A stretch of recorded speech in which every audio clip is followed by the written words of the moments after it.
anguish and sorrow I wept and I yelled, and lost all accounting of time. Once a day they fed me an evil slop, tasteless starch, wet and gray, too crude to eat, my spirits dropped, but I lived to tribunal day.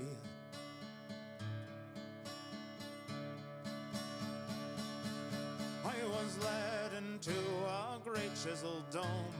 Judges in cloaks eyed my poor robes, said I could not do my business alone. I had to find lodging with someone I know. But I am a traveler, I had to cry.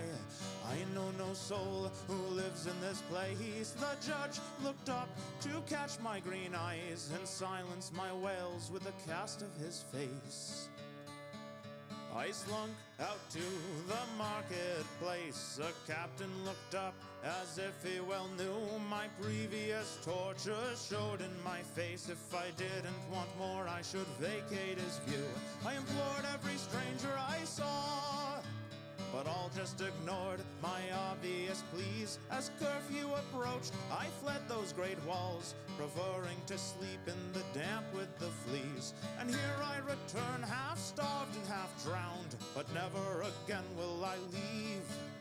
To avoid all the evils of cities and towns, our right should be followed to show we believe. The old ways are best, this I have learned, so bring out your sickle and robes. Just one sacrifice left and favor is earned, and once more our harvest will grow. And once more our harvest will grow. And once more our harvest will grow.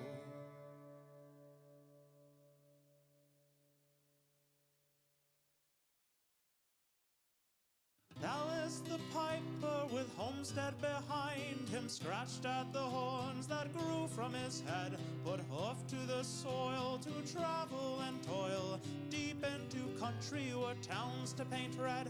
And he rolled down the road at a good steady pace, to escape from the worries he'd left in that place, where piping caused fighting in mixed company, and a sensitive bard, not a hoplite was he. So head to the tavern and strum your cathar, for Alice the piper has come from afar, to put each of us properly under the bar. A carouser quite fit to be written in stars.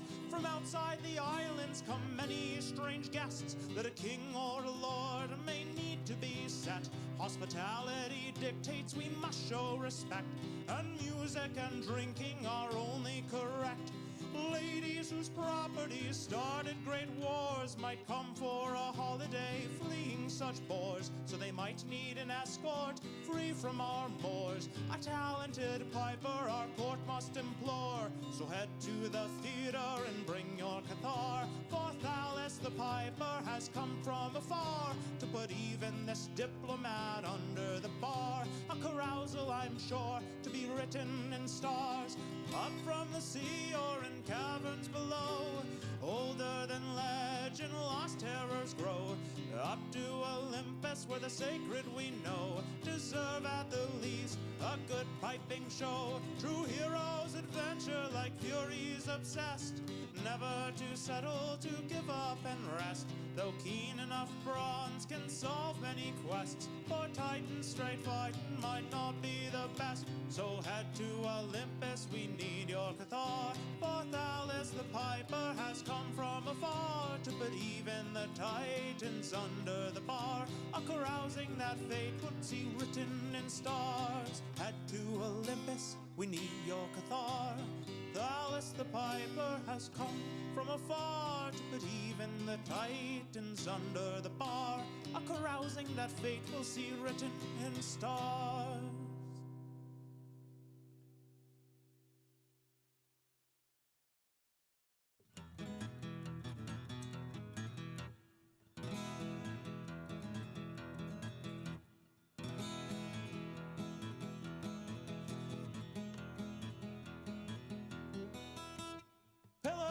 Jade fade beyond sight as we peer in obsidian hall.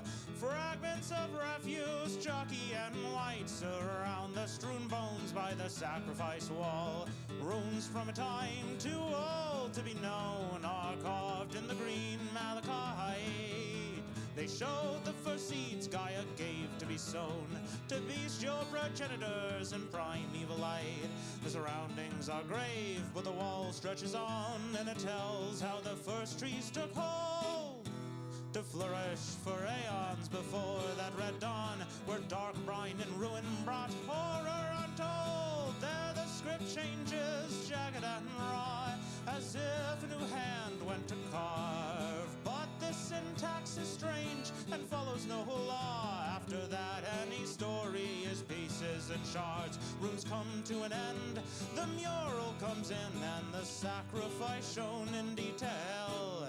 The cowled horned priest who brought the herd in, marks on the bones show what that entailed. Our party is shocked, we back toward the door, but the portal is covered by bars. Obsidian Hall comes to life with a roar. There stand druids with sickles and grotesque cathars. They strum out the notes that bring madness to bear. My comrades fell in with bare hands, possessed and transformed by some curse in the lair. My friends were no longer quite woman or man. Since then I've been trapped in this windowless cell. I cannot know why I was spared. I know I look ragged, I fear for my health. I beg for my freedom, I crave the fresh air. Let me out, just open the door. Please, my fair strangers, free me from this place. I can't stand the howls that come from the floor. Let me out, or I'll gnaw off your face. Let me out, or I'll come for you all, and take your dead bones to feed the great wall. Let me out, let me out, let me out, let me out, let me out, let me out, let me out.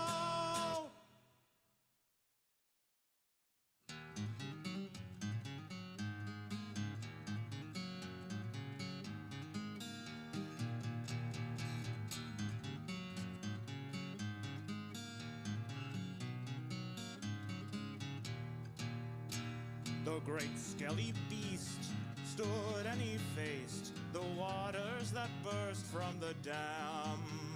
As he channeled his magic, the wall was replaced. He was blasted by cheers from town woman and man. And we gathered to thank the great sky for its gifts, for this gaudy and solid and strong, rather than graves for our drowned goats and kids. Our warden, he rose to protect us from wrong. He roamed far and wide with a party of legend. Many were saved, but his friends had to pay.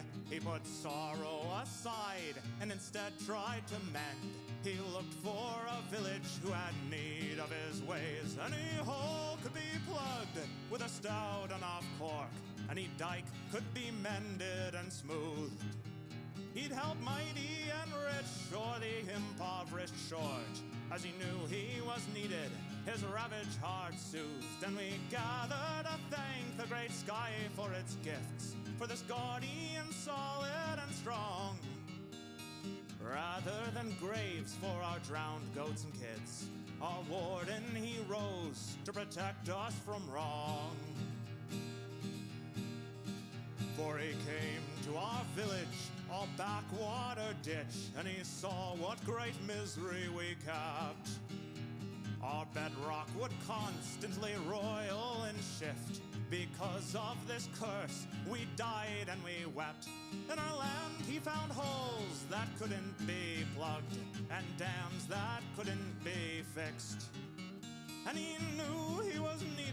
With a great tortile shrug, he settled, and now we can safely exist. And we gather to thank the great sky for its gifts, for this gaudy and solid and strong, rather than graves for our drowned goats and kids. Our warden, he rose to protect us from wrong.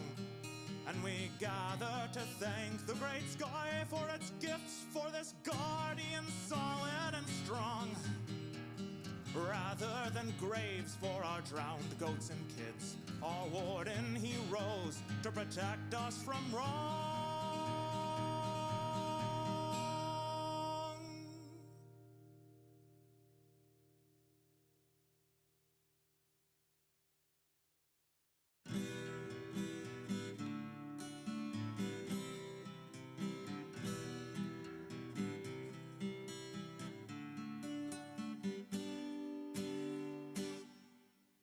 Gather, good people, the young and the old, to hear of a traveler daring and bold. He served in the wars in a great naval fleet, with cudgel and girdle and wings on his feet. They say he was born of a god or a nymph, left as a babe on a pedestal's plinth.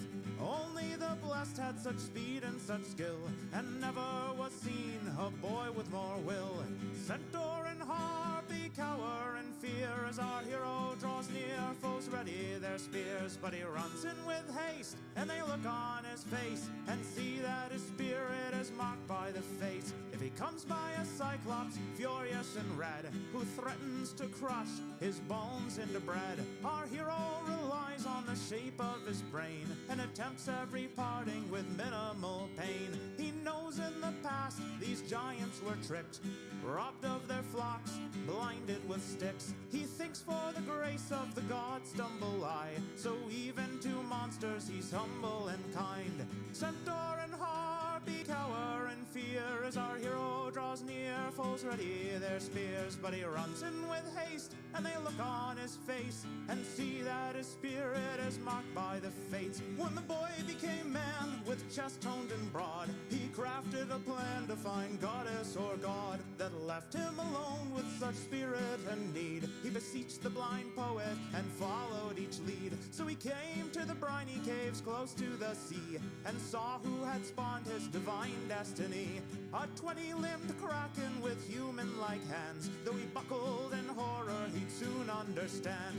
Centaur and harpy cower in fear as our hero draws near. Foes ready their spears, but he runs in with haste, and they look on his face and see that his spirit is marked by the fates. His sire or dame, he wasn't quite sure, pointed him to a shallow pool carved in the floor, and he saw as he peered in that burbling ooze, the truth of his birth was no longer confused, and he knew that he must learn and come back and teach each of his siblings, whether tadpole or leech. And he knew why he feared not what old laws forbid.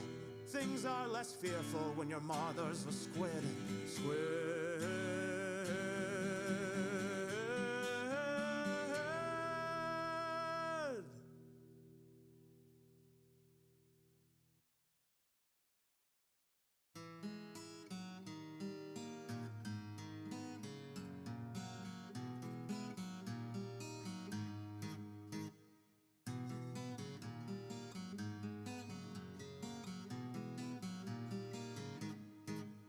Put hope in the seals to hold us through. Have faith that the keel holds up on you.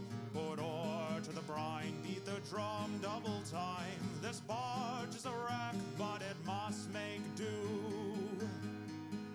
It's been barely a week since we left the safe harbor to rescue the sacrifice tied to the rock. Though we killed the sea snake, our sailcloth was raked, and the wind was too mighty to row back to dock. Put hope in the seals to hold us through. Have faith that the keel holds up on you. Put oar to the brine, beat the drum double time. This barge is a wreck, but it must make do. The strain will bring end to the rostrum and rudder if we fail to contend this murderous storm. We've got just one hope in this barrel of rope. Tie pillar to pillar, put shoulder to oar. Put hope in the seals to hold us through. Have faith that the keel holds up on you. Put oar to the brine, beat the drum double time. This barge is a wreck, but it must make do. Though close, we must pass through the crushing stones that can render our ship into planks. We have to go fast if we want to get past. Pull lookout, we need every rower in rank. Put hope in the seals to hold us through. Have faith that the keel holds up on you. Put oar to the brine, beat the drum double time. This barge is a wreck, but it must make do. Put hope in the the seals to hold us through. Have faith that the keel holds up on you.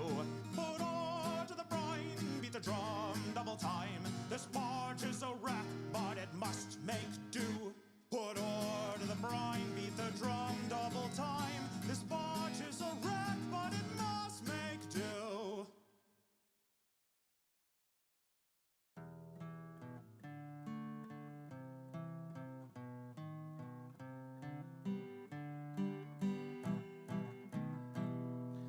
In a city of cowards, a shady man waits. Ladies in powder selling off dates. Sweet fruit for the harvest at excellent rates. A man from the mountains looking for gold. A plan hashed by the fountain for treasures of old. Artifacts for the harvest by adventurers bold. Head to the bay where privateers rest, a captain to challenge in combat and best, and a crew that wants more than just gold in a chest. And these men have an excellent plan to ascend the dead hills where the steppe nomads dance, and portend what they will from their drug-induced trance. Protect innocents captured to finish a plan by a sinister man who works so he can talk to gods, never dying but dreaming and scheming and trying to bring dust to the land. Run rugged, give all, there's lives on the line. Roads flooded, give stall, but they strive through the brine. A pursuit to the tower, arriving on time. A road madman stands, dagger in hand, but cannot withstand the mountainous man from the mountains who landed and ended the plans to bring old gods and chaos, turn castles to sand. They returned and commanded the gates to be sealed. Renew the old deals, give the world time to heal. Keep the gates locked and maintain the zeal, for a world still in shock is an excellent meal. For chaos and madness which must be repealed by trial and error and belief in the real.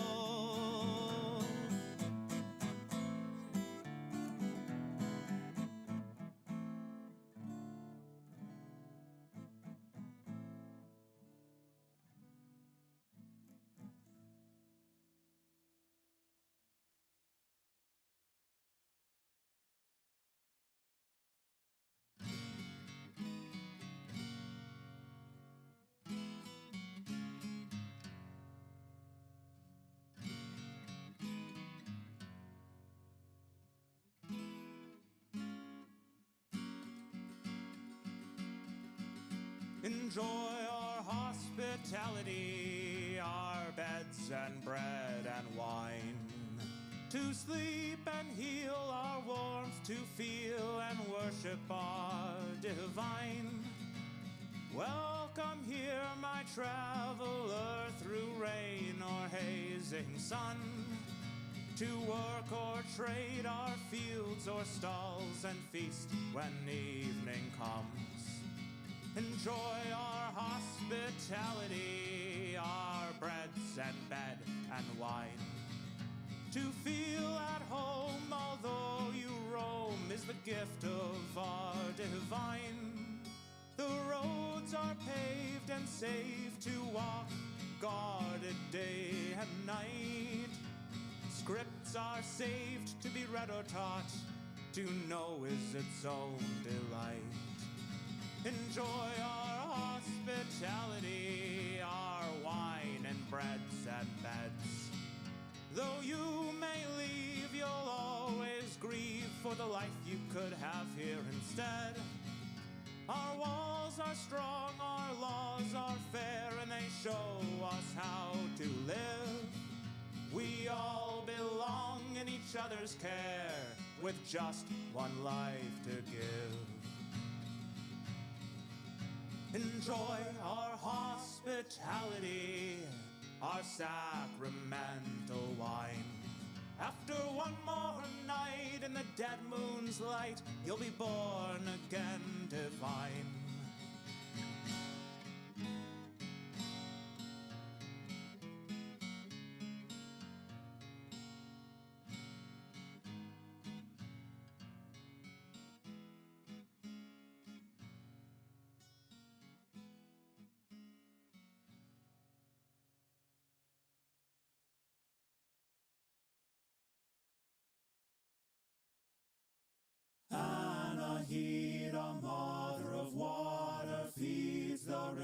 rivers, the brooks, and the springs. The naiads are her chosen daughters, and the sea god brings her corals and rings. Our cities were built with her blessing divine by shepherds who heard her burbling call. She showed how the heavens moved over time, and with practice we spread that knowledge to all.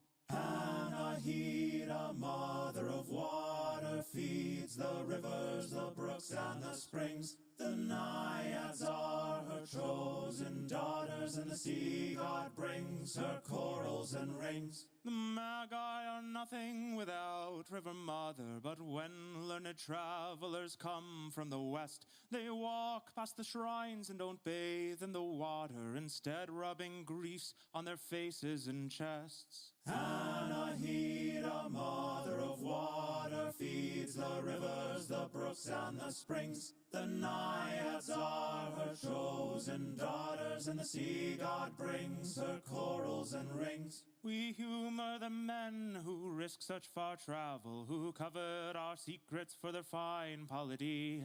Cities where women are locked up like cattle, and most of the men live in bare poverty. Anahita, mother of water, feeds the rivers, the brooks, and the springs. The naiads are her chosen daughters, and the sea god brings her corals and rings. We tell them the tales we reserve for such fools, easy to check with patience and time, but philosophers fail to harness such tools, preferring instead what sounds the most fine. Anahita, mother of water, feeds the rivers, the brooks, and the springs. The naiads are her chosen daughters, and the sea god brings her corals and rings. But you, my friend, are not such a stranger. You've heeded her call with clear heart and mind. Dive in the pool, push past the danger, and you'll share in peace as only we find. Anahita, mother of water, feeds the rivers, the brooks, and the springs. The naiads are her chosen daughters, and the sea god brings her corals and rings. Anahita, mother of water, feeds the rivers, the brooks, and the springs. The naiads are her chosen daughters, and the sea god brings her corals and rings.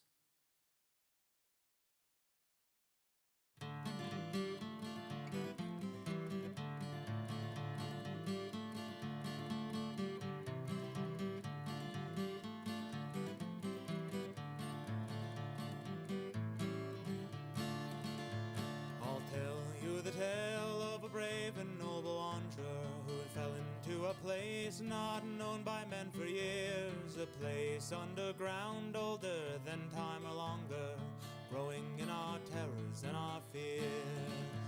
He played a golden lyre, had a voice of the stars. He trekked the world by boat, moving near and far, blessed by the gods. Thousands heard his voice.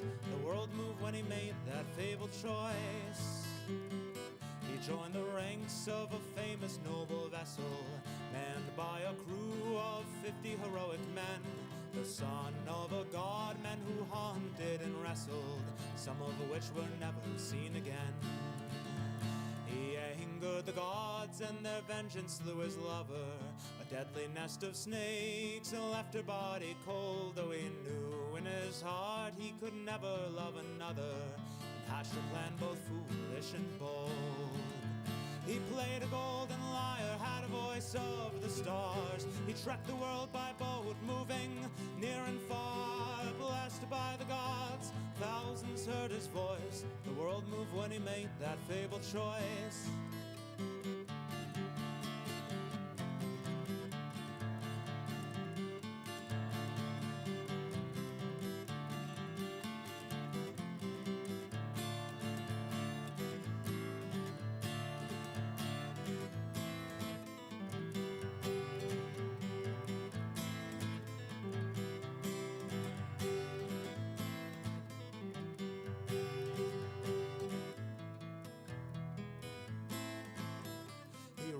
earth for years, looking for the entrance that would take him to the darkness under the earth, braving deadly perils and a guardian immense to prove to the king and queen his worth.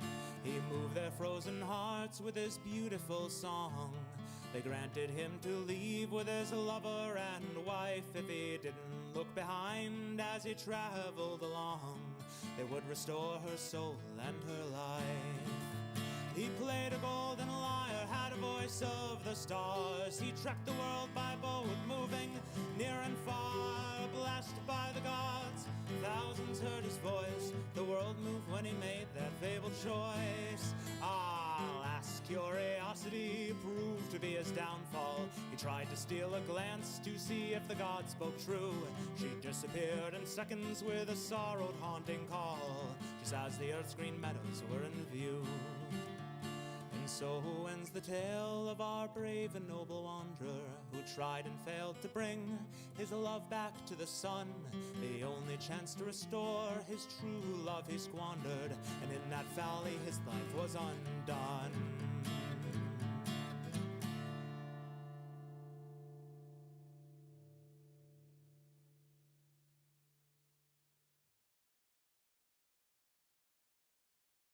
Historicus stood and looked at his work, volumes of all of the lore on the earth, a lifetime of labor for his hoplites and serfs, all the servants and scribes his vast treasures could feed.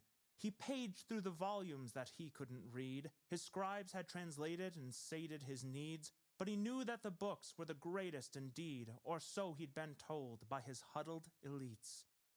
So he summoned his guard, and the wagon was leashed, and a score of apprentices gathered beneath, with their tablets appended to defend against grief, for their lord could bring praises or scolds. He hiked up his robe of linen and gold, and gazed at his consort who had dared to grow old. He heaved towards the wagon, and without being told, his caretakers moved in to help.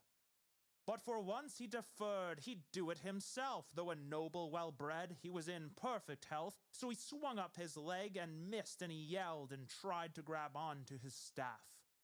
But his bulk was too great, and he stumbled and crashed, and there on the ground, with his saged head cracked, as he lay there and faded, he sputtered and laughed. For once he had done his own work.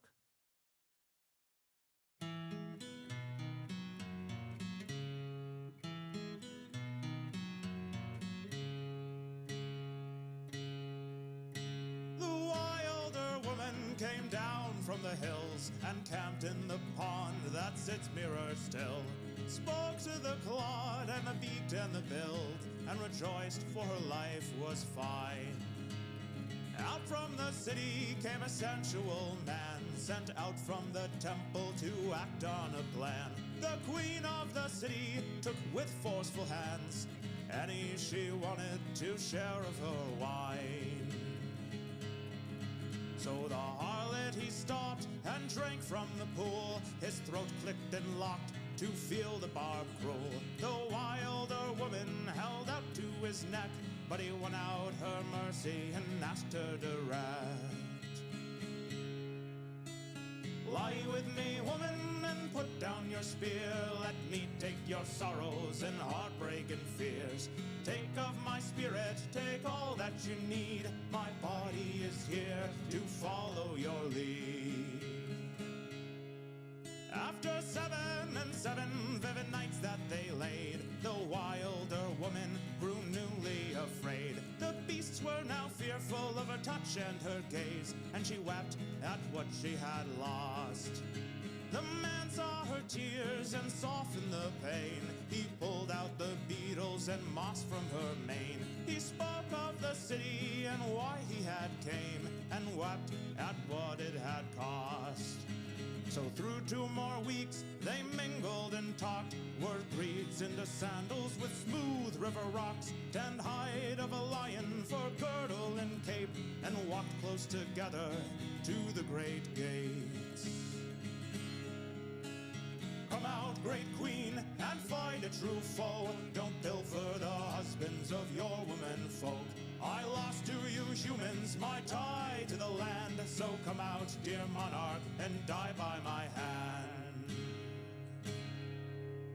And out came the queen, in a battle they clashed. 10 seasons they grappled and throttled and lashed. While they struggled, the city trained enforcers unmatched. By the time they collapsed, the queen was dethroned. After waking, both realized just what they had gained. Finding another so strong and untamed, they decided for glory in the great city's fame, to rove and bring great riches home. And they went on their journey, now etched in the stars. The harlot was mournful and wandered afar. And though his adventures are less widely known, he would tell of his lover wherever he roamed. She came from the mountain and sang like the birds, a song of such beauty few mortals have heard. Though our cities will grow to height yet unseen, I mourn for the wilderness robbed of its queen.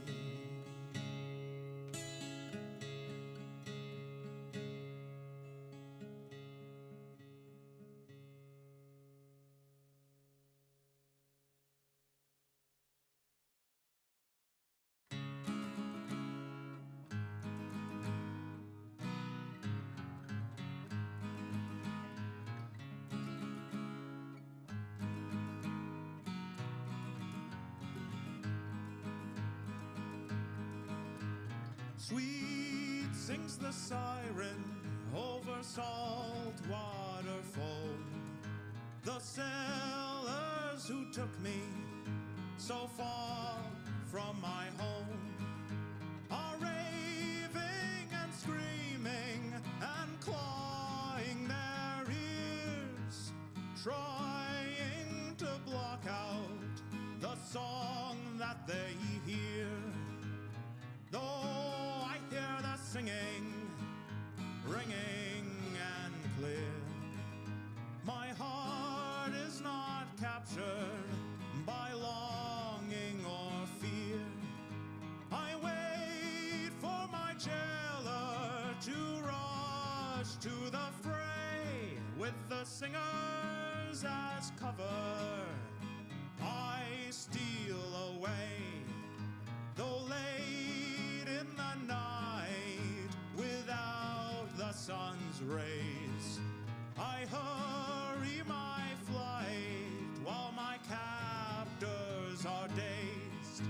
But enough of the stars peek through the veil, and I follow with ease the Milky Way's trail. Though I'm born from the stars and I walk on the wind, I still have to hobble through sorrow and sin. Creatures and vagabonds swarm for my light, to keep like a jewel, to warm them at night. I watch the Sphinx leave and stare at my palm. Though her fortune held evil, my heart is still calm. After fortnights of riddles and terrible tests, old questions were answered, and air floods my chest. For leagues out to Stygia, the song could be heard. Over mountains and oceans echoed each word. After service and solitude, as treasure or slave, I'd live in no harem, adorn no king's grave. Though I'm born from the stars and I walk on the wind, I still have to hobble through sorrow and sin. Creatures and vagabonds swarm for my light, to keep like a jewel, to warm them at night. Though I'm born from the stars and I walk on wind. I still have to hobble through sorrow and sin. Creatures and vagabonds swarm for my light, to keep like a jewel, to warm them at night.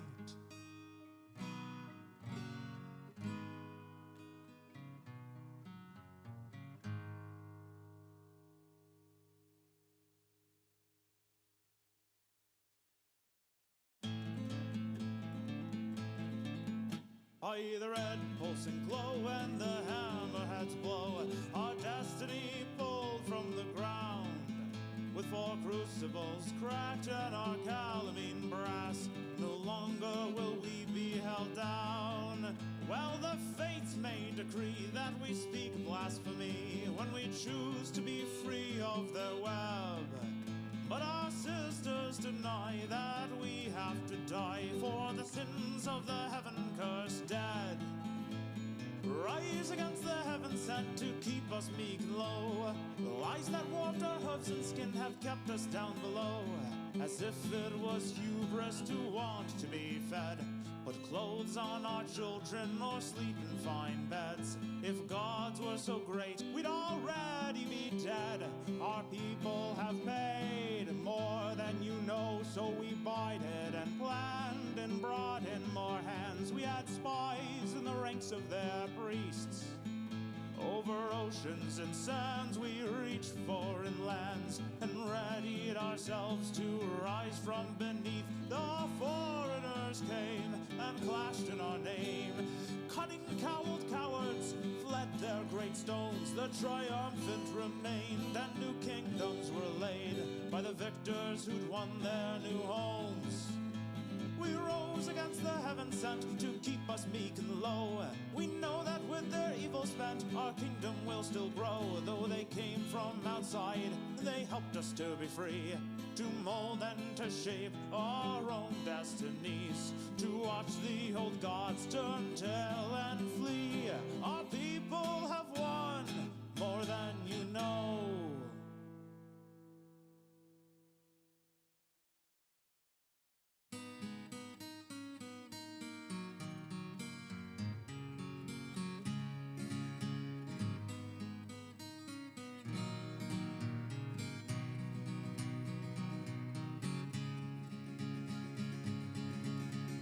Thundering chariots bound down the track, necks are all craned to leer at the race. A poor urchin girl selling fruit from a sack. A spectator reads, the juice smears his face. Back on the track, a horse's leg breaks. The chariot flips and screams can be heard. The crowd is excited and for the show's sake, the other contestants each race undeterred. Is this why we quarried the stone? To build massive temples to our new divine. The keystones were laid by people alone. No creatures but us built this great chiseled shrine. My head starts to ache as the ritual starts. I pray to the goddess of wisdom and rhyme. The words leave my mouth with an ache in my heart. I drone with dull tone each scripted line, though I witnessed ascension and healings. And I've lived enough time to know what we've gained. As my years grow greater, so does the feeling. No goddess of wisdom would sanction these games. Is this why the old theaters fell? Were cook-fire stories so savage and poor without teaching the past? How can we tell if it's monster or goddess that we supplicate for? The forums are filled with chaos and blame, and many have gathered our help to beseech. The soldiers take bribes, and without any shame, they threaten the farmers, dismiss them as weak. So the polity riots, and I have to agree, though I've spent my whole life under vows. If my goddess exists, she's blind to our needs. Nothing holy or mortal will keep us low now. This is how we'll drive our fate.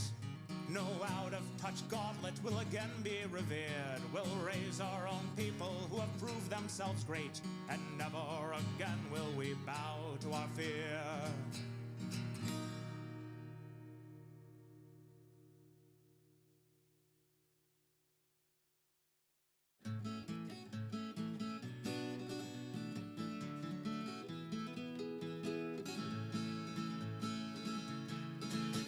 He shucked the shell from the mussel, gobbled the meats and smiled and thought of the tubers and greens he had rustled to roast up with beets and steep in a sauce. For days he had wandered and wondered, pondered and plundered, larders for lard, but he pondered too hard and hungered again, and so he restarted his feast without end.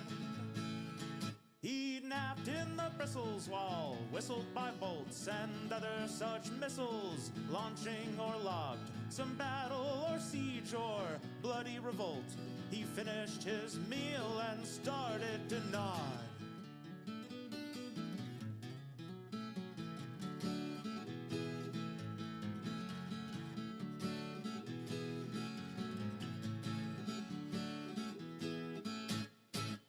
After so brief a nap of hardly a day, he awoke in a red battlefield.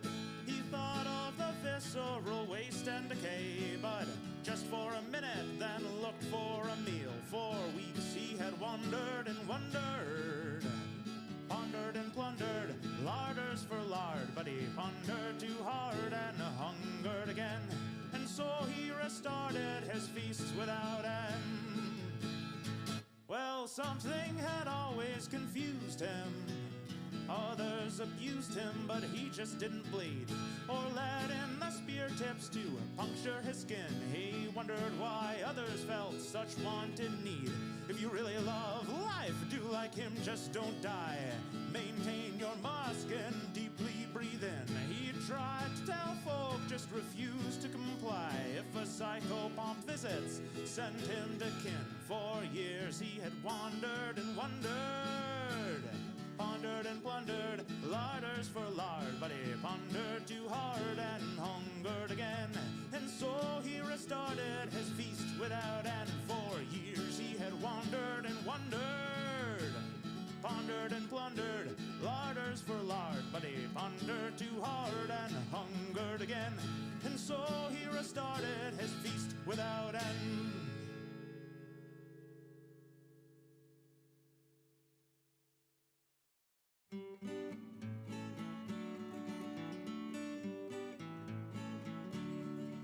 Like a river we flow, and like barley we grow, to reach for the light of the sun.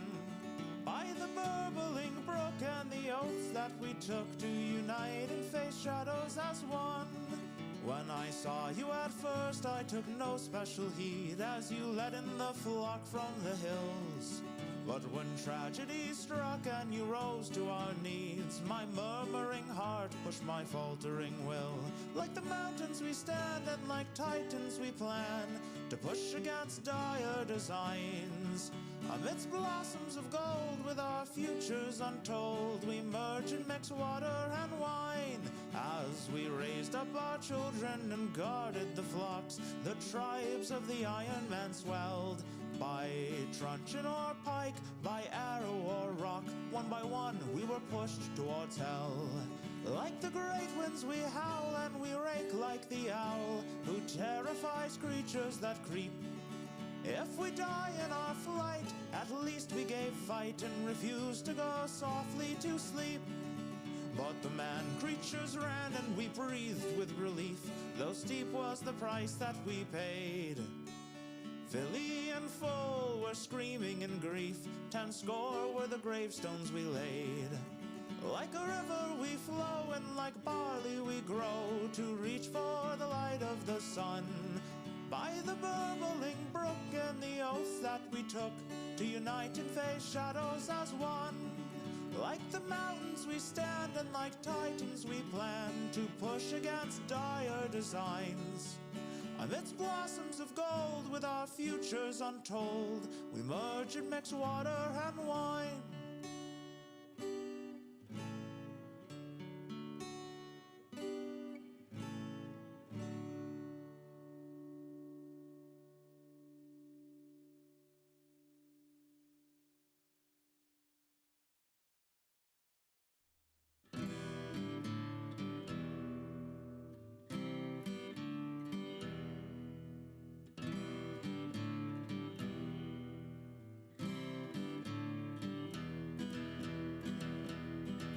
There stands here a grove where the goddess still reigns. The passing is matched by trial and game, sprinting and hurdles, discus and ball, to greet the new king as his twin brother falls. To mark the pass of the waning year, athletes gather and priests draw near, with sprigs of cypress and mistletoe. The old must die for new to grow. Hey, oh hey, the ivy and spruce finish the ritual, bring a new dawn. Dance and play and relish the truce between river and rock, cougar and fawn. The running of maidens through Appian Way starts off the games and the king's final day. Children throw flowers, the crowd is a roar.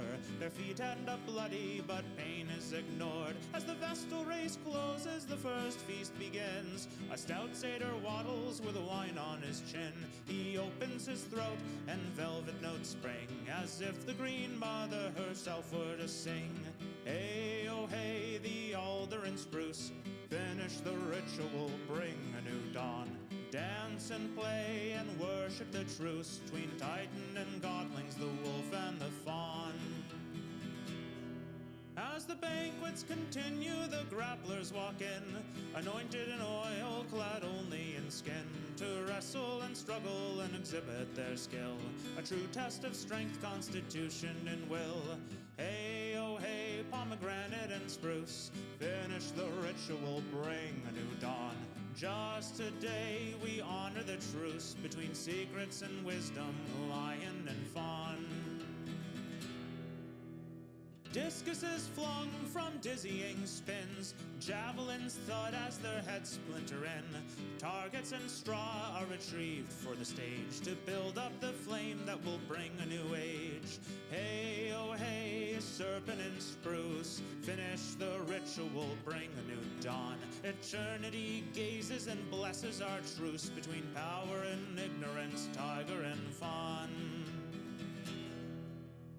Fully prepared and enduring his rights, the waning king sits as they sharpen the knife.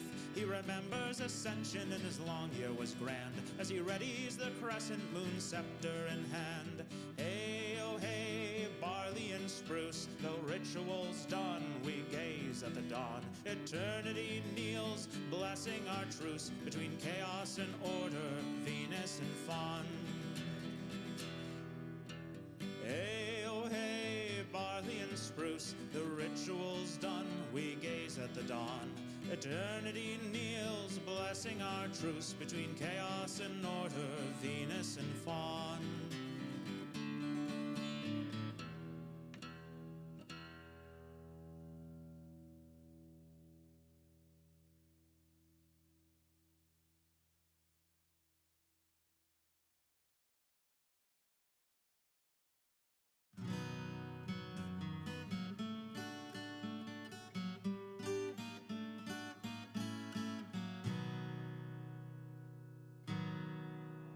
I went to the mountain where the maiden sits with her bow, amidst the groves of cypress. I begged her for to know. I said, maiden, will you tell me what is on my woman's mind? Can I slay a boar or harpy to put our offering behind? She laughed and left me standing, wondering what I could have said, and to my shame demanding, I hung my weeping head. mountain where the mother sat and wove, with kids cooing and crying, and a pot hot on the stove. I said, Mother, can you tell me why my woman scorns me so? Can I bring her a fleece or a flying steed, so that she'll let me know? She smiled and turned to her children, calling each of them to heel. She too ignored my question, but shared with me their meal. I went to the mountain to beseech the grizzled crone, who sits with snakes and mushrooms in a gray old shack alone. I said, Crone, can you tell me why my woman shames me so? Though I speak clear and loud, I feel shamed and not proud. I'd kill Titan or Hydra to know. She cackled and then said to me, in words so clear and sharp, did you try asking directly before this journey starts?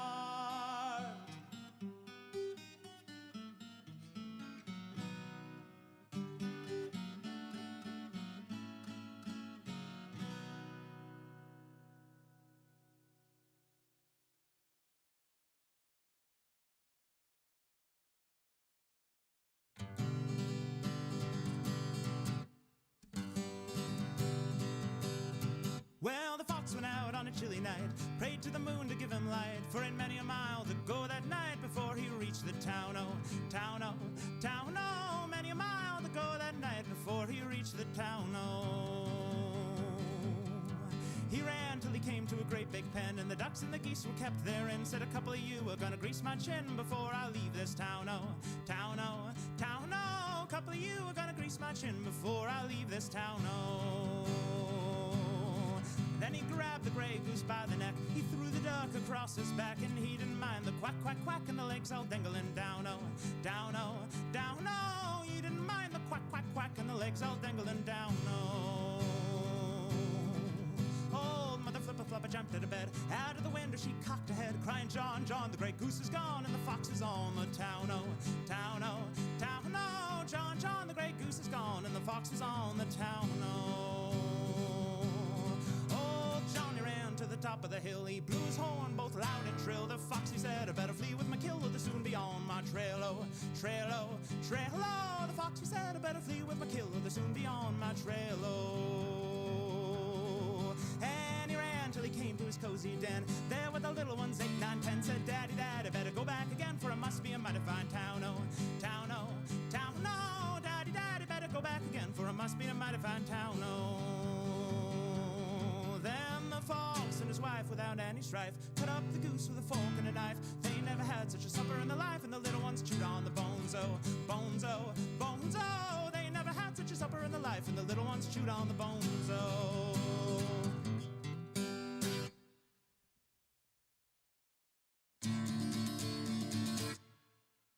Monuments cast in long crumbled molds, they tower above with the hatreds of old.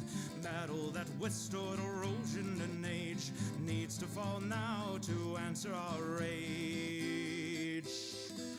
The statues were cast in the flames of dark hate when dragons still ravaged our lands.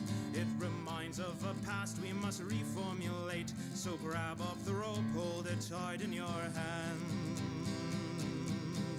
We'll pull down the statues that stalk through our dreams, delivering nightmares and continent screams. We hide till the dawn to hold through the night. So join with us, brother, in our holy fight. Smash down the statues that hunt for our flesh. Bring down the hammer, our quest has been blessed by wizened albinos that rule from their homes in mansions with walls of impassable stone.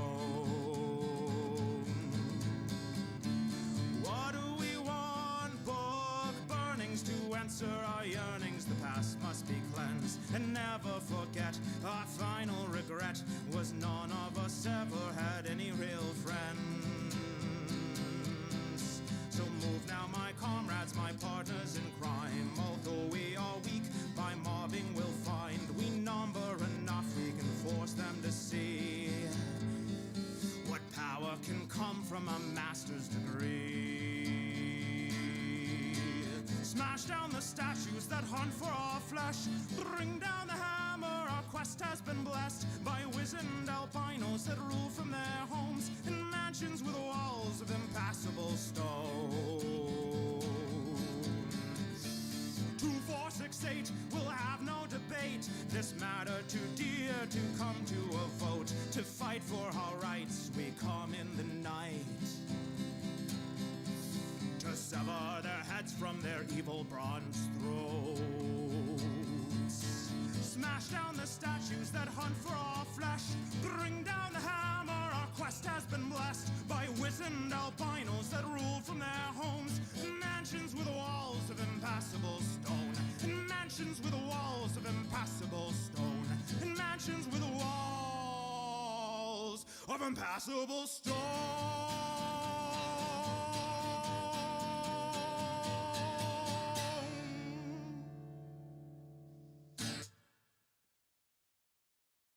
In 1893, Hawaii had a democracy, but we fixed that, overthrew the queen, so we'd have place to grow coffee beans. Join hands with me and sing along the words to our people's imperial song. A paradise we took for free to instate the planter-autocracy. So get on the board and come on by.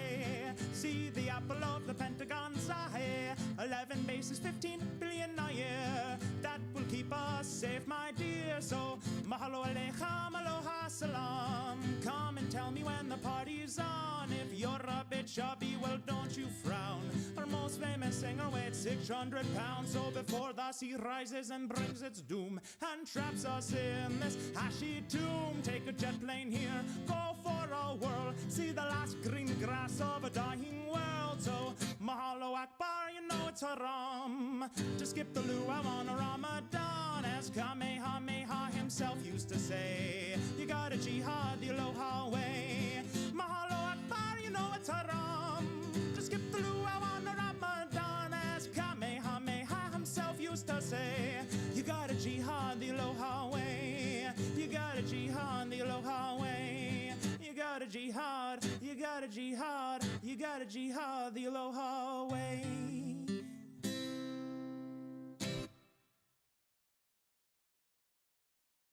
When I was quite young and old songs could be sung, they told us how we used to brave the harsh light. But we had to run to hide from the sun, for our hubris had earned us this pit-dwelling blight. And our leaders were learned in all the old rites. When they gathered to leave, we prayed that they might bring us back news from the world of outside. Untrained and unguided, our folk had to hide. Our minders would smile, heads up with pride, as they put on their blinders, one on each side, to block and to shade them from frightening rays, to bring us back stories to lighten our days. In the cavern we'd sit, young to the old, after hours in the pit, breathing in mold, for the ore that they'd break from the load, which was packed by our minders in crates, which then rode up a lift through a shaft dug deep in the past, up to the surface, pitted and blasted, where slobbering mutants would take up their prize, a deal we must hold with the folk we despise. This bargain was struck many decades ago, when I was a babe in a crib. These bandits had threatened our city below if we had nothing precious to give. Our protectors then earned their glorious place, taking the burden so we could stay free. Since then they've protected and hooded all race, and give shows on the wall of the cavern to see.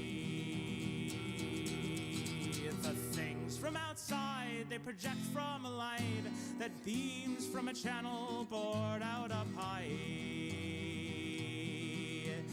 Shadows from puppets, darker than night, dance on the wall, and we learn what and why happens out there, and why the gods act as perpetual scholars. The minders know facts like the size of the earth, 30 miles by 9. How you judge a man's worth by reading his mind. And we drink of the tea steeped by our guards to protect us from fiends like the moon and the stars. I know that the minders are folk just like me, and I wonder what sights sit under the sky. Just once for myself to help me believe, to be sure of the what and to know all the why. So I'll wait till the shadow show's finished, strap moss to my feet and dull my footfall, and then late with light fully diminished and a ration of meat, I'll climb up that wall. Well, I know that the minders wouldn't tell lies, and I don't want to burn in the glare. Though I go without blinders to shade my weak eyes, I'm sure they won't burn out in 1 second stare. So up I ascend into the old land, my friend, I'll return to you soon. I'll tell tales of the waste and hold in my hand a piece that I'll tear from that devilish moon.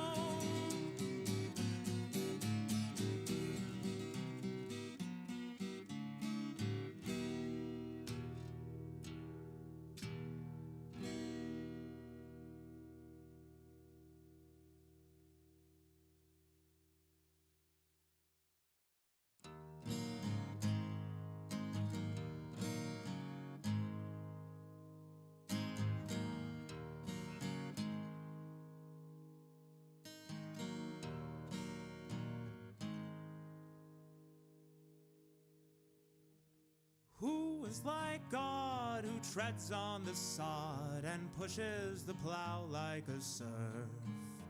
And how do you know the seeds that you grow as you scratch for a place on this earth? The cards that he grips with a smile on his lips as you ponder your ponderous plays. Games won one by one until evening has come. There's no time, as you heard the man say. And who is like God, who worries and plods but pushes ahead through the dark? Because others need help and he still has his health, and at times life still feels like a lark. You watch his hand stretch halfway down the neck as he strums. Oh, you wonder and hear each note meet the next as pulled from the frets, tied to a heartbeat and played just as clear. And who is like God, who smiles and nods as his friends gather round him and say, you bind us like glue, and we wish that you could come back and talk to us every day. Pupils and peers gather to hear as he speaks to the crowd from his chair. Scruples held dear can conquer our fear. Music is needed as much as air. And who is like God, or a bean in your pod, who listens and knows that you care? And he wonders how you write the words that you do, but you both know who helped you prepare. And who is like God, who treads on the sod and pushes the plow like a serf? And how do you know the seeds that you grow as you scratch for a place on this earth?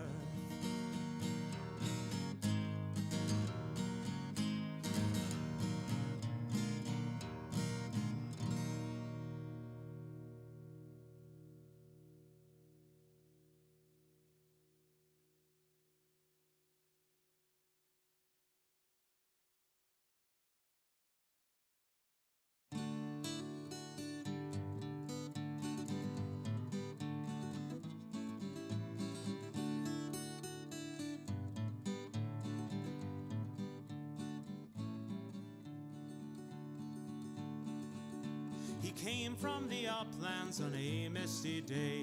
He said that he came to deliver us from the dark animal gods that had led us astray by demanding the gift of an innocent's blood.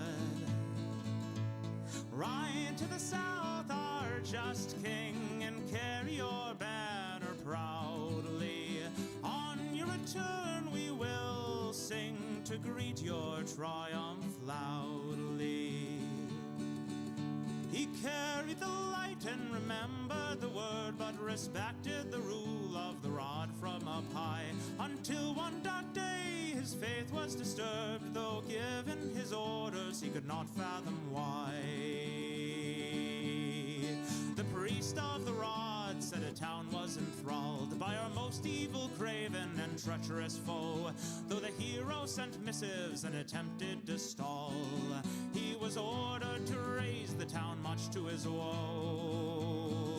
Though his faith was quite strong, his devotion was true, the hero could not carry his orders through. So he laid down his arms and prayed in retreat, living off nothing but water for weeks, until he emerged to bring truth and hope, and he mounted his horse and rode off to the Pope. Ride to the south, our just king, and carry your banner proudly. On your return we will sing to greet your triumph loudly.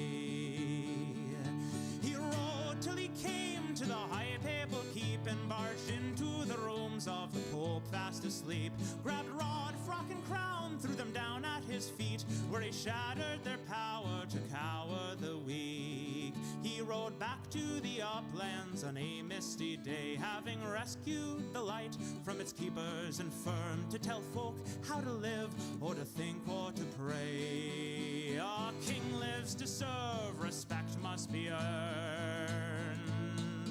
Ride to the south, our just king, and carry your banner proudly. On your return we must sing to greet your triumph loudly.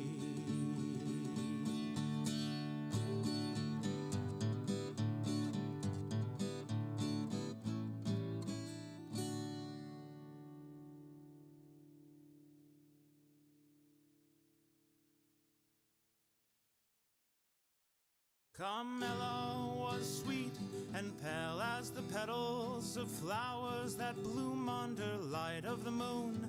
She knew poetry and songs and dances and riddles, but felt cursed with the weight of an impending doom.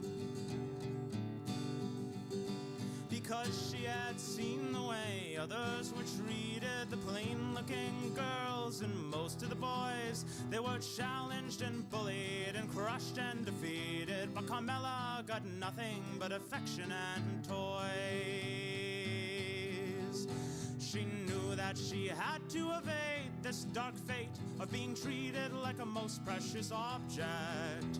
She knew to escape before it was too late. The shape of her future was hers to protect. So she got some black ink and a few safety pins before she could rethink. She stabbed through her skin after only an hour, though the pain made her cry. She had etched in the outline of a crude butterfly. When her folks saw her arm, they were stunned and confused. They thought that they must be to blame, but their pleas went unanswered, their help was refused. For she sought to start living without beauty and shame. Baggy clothes and short hair and a new way of talking drop eyes from their unconscious search. Less polite manners, a swagger when walking, all can be managed if you rehearse. But she'd wonder sometimes, was she losing herself? Was she forcing a change for a shot at fair terms? But she wanted meaning, not comfort and wealth. So she had just one shot and her ambition burned. Carmela got glimpses of what she surrendered in the lives that her female friends led. babies by 30, puffy and tender, husbands that worked to keep them overfed.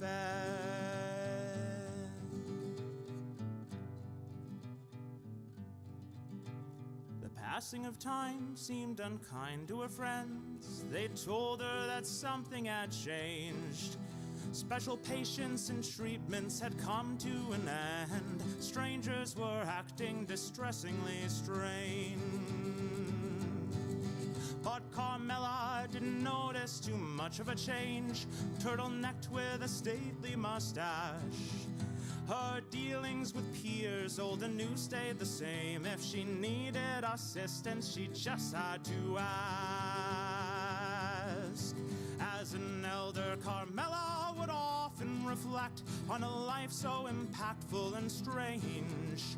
She chose her own terms to accept or reject. A grizzled old witch, not a porcelain dame, because most flowers bloom for just a few days, while rootstocks and thorns make longer stays. So hours spent learning and building our mind can provide for those folk fate or chance leave behind. Carmela never mourned for the life she had led, or felt that her work was a waste. She worked to propel her whole people ahead, and focused much less on having the prettiest face.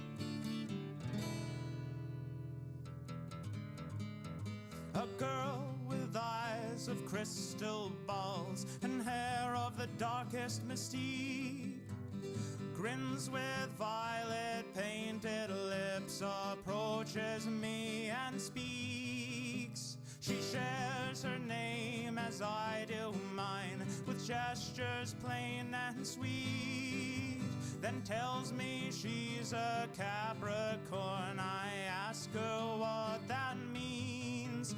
With your birth date and sign, the stars in the skies reveal answers clear as the day. Cosmic creations and sound explanations give reason for how we behave.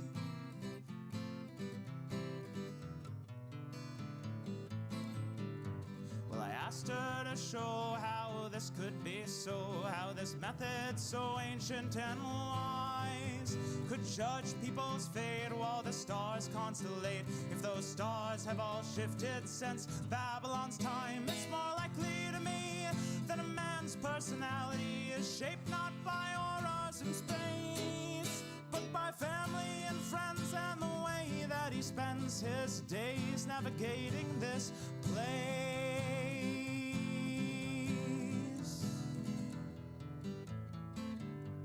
Annoyed with me, the girl concedes that proof is not what she needs. The accuracy of the words that she reads are enough to make her believe. Yet I insist these predictions of character come purposely common and vague. It matters not when you're born with a Libra or Capricorn. The gurus that spew them ensure they'll relate. The meaning derived from each of our lives need not be obscured in such ways. The thoughts that we spread can't afford to be read by mystics and robbed of their grace.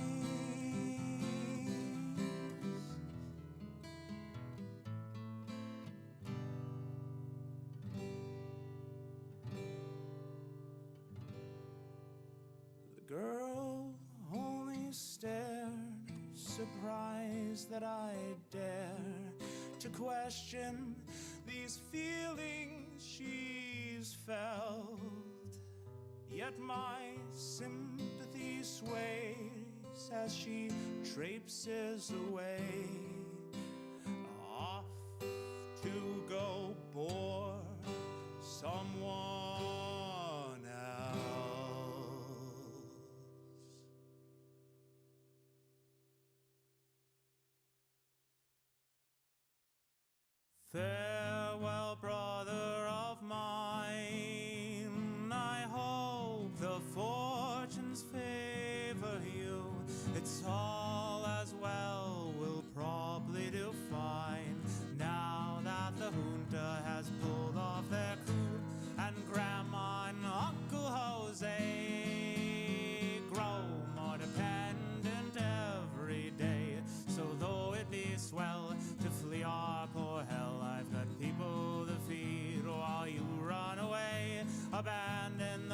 since you were born. It's too risky, unstable, and war-torn. You went to our schools, but you're no simple fool. Just leave us to cry and to mourn. Well, they are no socials, dear brother of mine. You force me to beg and to plead. Our children are living on gristle and rind, while the general gets what the general needs.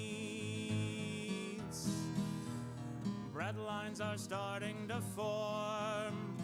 People push past the old and the weak. We don't know whether to search or to mourn, for those disappeared while we were asleep. And still I feel I can't go, for all the dependents I know. So though it be swell to flee our poor hell, go run to the people who buy what we grow. Leave us here to bleed and to cry, while secret police question and pry. Notebooks, recorders, and state-owned reporters. For any new question, they tell a new lie. Well, they are no soldiers, dear brother of mine. You've left us to fight for our lives. Government bandits are drinking our wine. They torture our husbands, imprison our wives.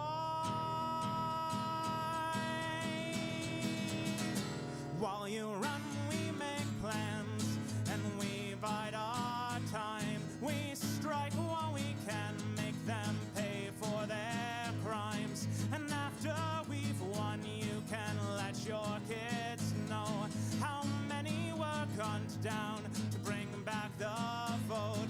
Well, they are no soldados de raza salvo. Now that the trouble has fled, we'll meet you at the airport, help carry your load. Terroristas are safe now that the dictator's dead.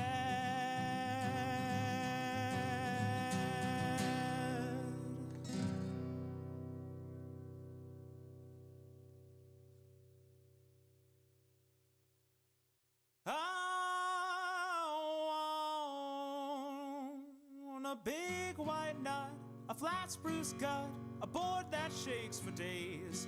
I want a quick fast drum to get me some with my wild old cowboy ways. I want a thick old strap and a gunny sack to bring my guitar along. I want a big old girl to roll my world and watch me write my songs. And I'll be strumming and coming all over this town, and you'll be stricken by my picking when I finally come around. There ain't no thing like the wild twang that'll pull me to my feet, and a big barn dance and a hay romance in that hazy summer heat. Once you be what you wanna be, and have done the same with C. All the cocks and hens come home to brood and roost eventually. You remember how I strummed and I flubbed up notes and chords, and we'll fucking shit and grin and spit, cause it sure beats being bored. I'm a big man child with a stupid smile, and I can't dress worth a damn. Like the crop of a kosher farmer, I am what I am. But I seldom think while I swill my drink that it is too much a shame, because I see who's been leading me, and they're about just the same. And I'll be fretting and wetting all over this town, and I'll be too dumb to notice if I end up in the pound. I was born to drink until my eyes close one final time, and if I do it in front of you, at least I fucking rhyme. The boy with the crooked nose put down his book and rose, walked loudly to greet with no shoes on his feet the old man who swept out the streets. After scarcely a mile, the boy had to smile when he saw the old fool set on a stool, lecturing ethics to birds on the street. Harsh edicts would greet any fowl who'd meet his off-balance stare for more than a beat.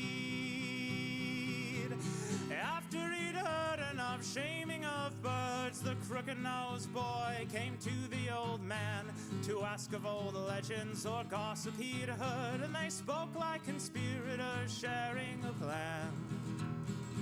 With an uneven grin, the man man started to spin a retelling of heroes who traveled by ship. But the boy made a face, so the tales were replaced with accounts of how tyrants had tightened their grip on the city they lived in and expected to die. The boy wanted more, he had to know why. With patience explaining each pertinent fact, the elder reclined and made a soft moan, and habit his hand grasped the spot on his back. He said, souls may not end, but this body is on loan. And they'd walk past old forums that now were just fields, where laws were once drafted and cases appealed, and each held a share of law's creation and care to ensure to all people the rules appeared fair. When the boy was much younger, he'd often maintain the tyrant should quickly mean ruin and pain. But the elder man balked, said it's not your place until you have grown and the crowd knows your face. You must build and achieve, show what can be done. True trust can't be bought, it has to be won. Since then the boy listened more than he asked, and would help the old man as he struggled at tasks. The boy would rise early and take the man's sweep to finish the job while his friend was asleep. The old man awaken at the cock's cry and see his work finished, tears in his eyes. Well, we know of what happened to the crooked-nosed boy who eventually rose in triumph and joy, but in sadness as well, though his city restored. For the boy could take walks with his mentor no more.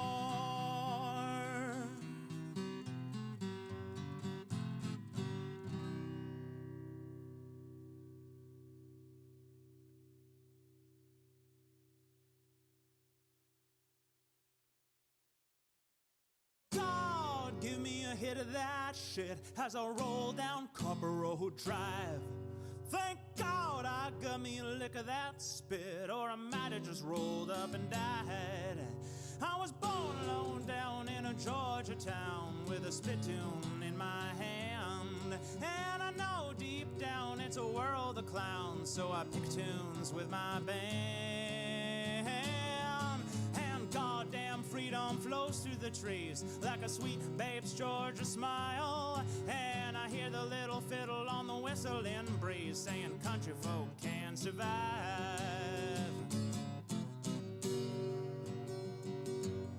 And you know, if you had to do what's true and fight for freedom's blood, you'd stick like glue to the red and the blue, even if the white gets stained in the mud.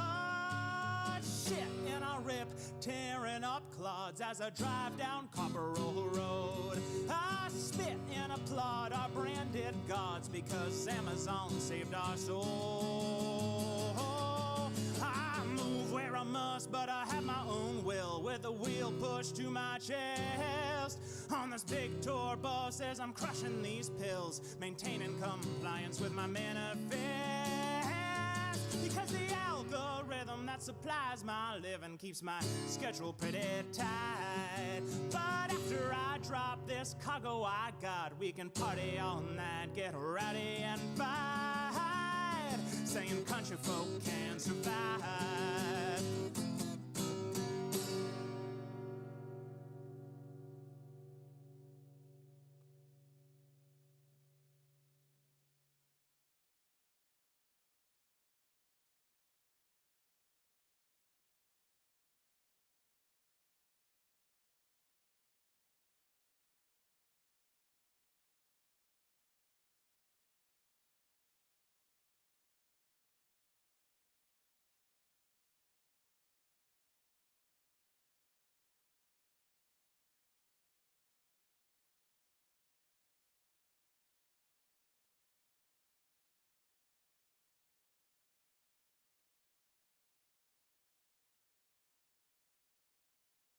This tale is the strangest I've heard in my life, of the stampeding snapper and his necritor wife.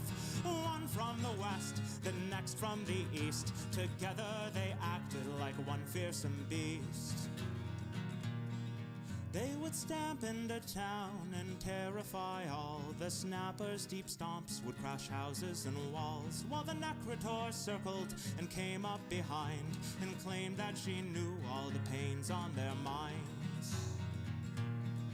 Even though the folks witnessed them come as a pair, most were left witless in sudden despair. So they heeded the Necrotor and gave up their rights, so that they could disperse the great beast into night.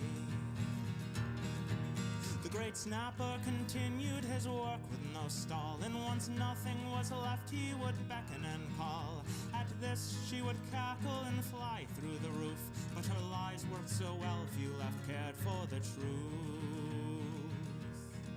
So a village was left in ruin and shame. They knew not the problem except who to blame. It was those who had hated the Necrotor god, like a faith had perturbed her, so said the mob. And the heretics died, not sure where or when. The clocks were all shattered for coming from sin. The maps were all burned for distorting the truth. Books were all mulched for deluding the youth.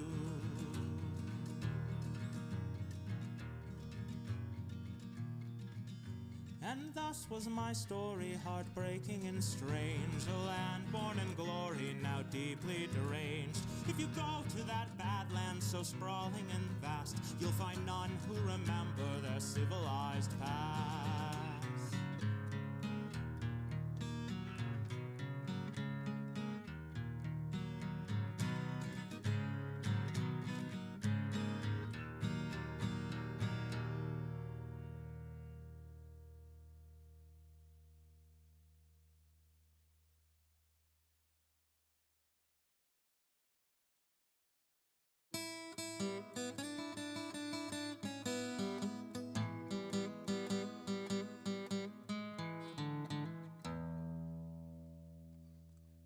Well, I was toting my pack along a dusty Winnemucca road when along came a semi with a high and canvas covered load. If you're going to Winnemucca, Mac, with me you can ride. So I picked up my pack and I settled down inside. He asked me if I'd seen a road with so much dust and sand, and I said, listen, bud, I've traveled every road in this here land. I've been everywhere, man.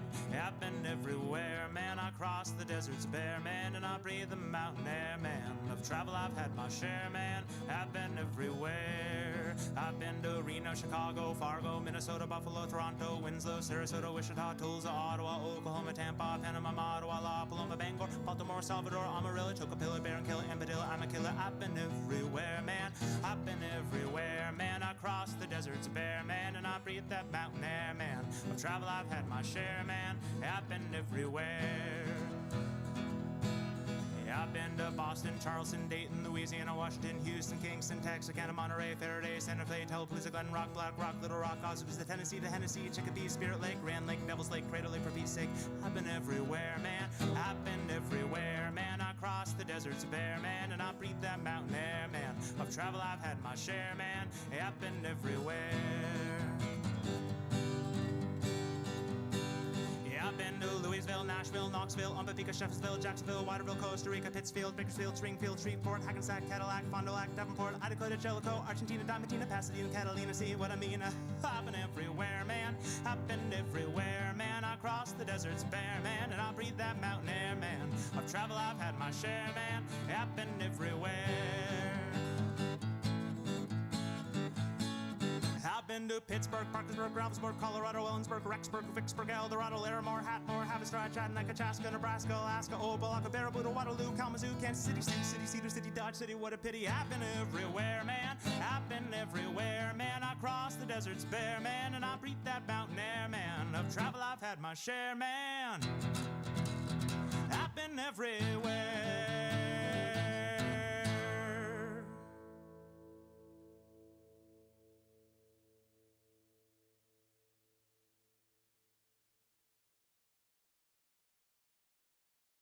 When I was just a little boy, I asked my mother, what will I be?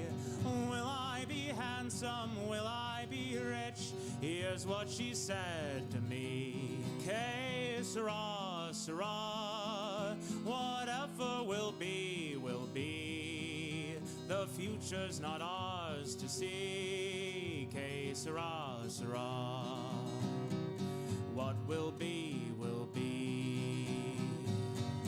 When I grew up and fell in love, I asked my sweetheart what lies ahead. Will there be rainbows day after day? Here's what my sweetheart said.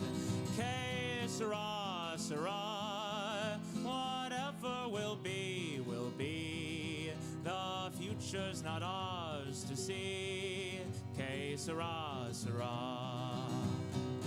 What will be, will be.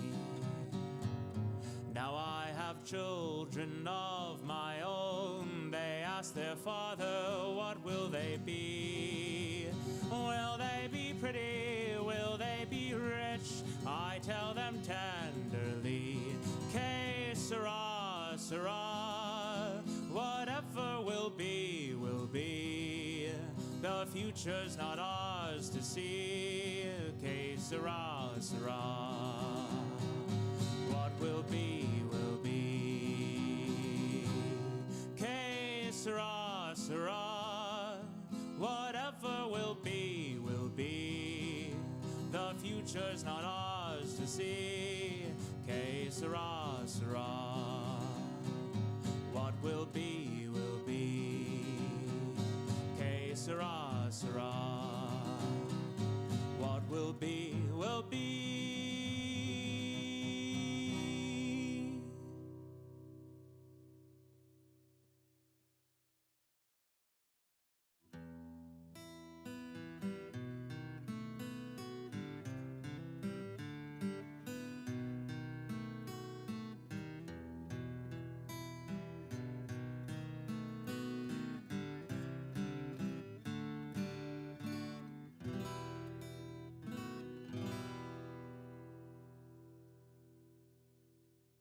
Burn not our books, leave the scrolls in their racks, even knowing their contents obscene. I yearn that you look and control your attacks, heaving glowing coals on people's hard work and dreams. Listen, please, people, to the words that I sing before you return to your homes for the evening. And please, just desires to keep happy and fed, but leave prophets and liars so they still can be read. And please put out these fires, let's go home to our beds, and we'll worry about more pressing evils instead. For when you burn up the words of an author whose dead pages pressed in a different time, you deprive those yet born of the chance to have read different thoughts from a different mind. If those words posed a challenge to the mighty and strong, will they lose any chance to ignite better deeds amongst those who might try to right wrongs, or better lives for the wrong, who might try to do right? If I young can't aspire to stay sheltered and fed with the skills of a civilized mind, then our young may conspire, slay and plunder instead, leaving learning and reason behind. we've learned ways to live with such freedom and ease, holding disease and starvation at bay. But our ways must rely on such records as these, so our lives will get harder as we burn them away. So burn not our books, leave the scrolls in their racks, even knowing their contents obscene. Iron that you look and control your attacks, heaving glowing coals on people's hard work and dreams. Listen, please, people, precious moments I ask, before you return to your mandated task. And please put out these fires, let's go home to our beds, and we'll take down the pyres to save what still can be read. And please just desires to keep happy and fed, and we'll clean up this mess in the morning. Well, it may seem that recordings of partisan hacks can preserve no grain fuel for our minds, but their arguments live so much longer, in fact reoccurring to hacks throughout time. When you know that some parts of our lives do not change despite the laws of the land or the year, it might help you decide when you try to arrange to act with a purpose, not react in fear. So burn not our books, leave the scrolls in their racks, even knowing their contents obscene. Iron that you look and control your attacks, heaving glowing coals on people's hard work and dreams. Listen now, people, to you I must plead. Ignore primal fears, please think of our needs, and we'll try to retire